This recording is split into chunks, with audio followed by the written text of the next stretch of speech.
First, I'm gonna start uncapping the honey. You guys watch my hands, watch what I'm doing, because I'm gonna have you guys come up here and do it too. So, are we stealing their food? Yes, but here's the thing.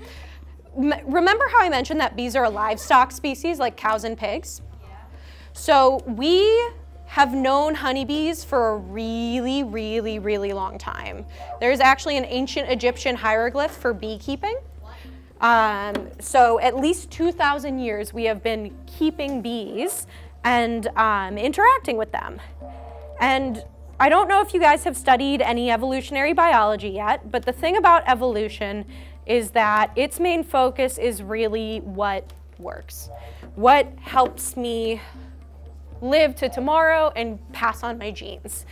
And at a certain point for bugs, for little tiny bugs, the thing that really helps is when humans like you and don't want to squish you. So now we're actually at the point where there is more honey in those hives than the bees can ever eat. The bees don't want to eat honey over nectar. Nectar is like fresh vegetables. Honey is like canned vegetables. It's still good. It's still nutritionally important, but it's not as nice.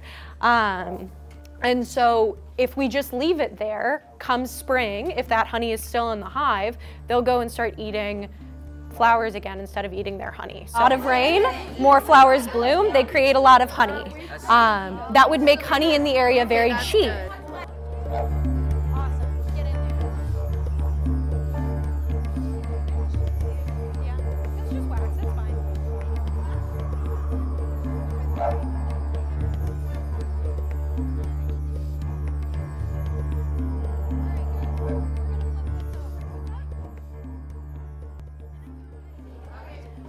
But it's a force that pushes the honey out of the comb onto the sides of the extractor, and that's how we're actually going to get the honey out of the cells.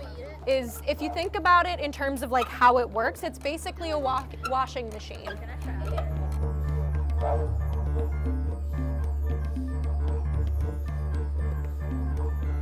Like I explained, they've evolved with us for so long that they would never be able to eat this much honey.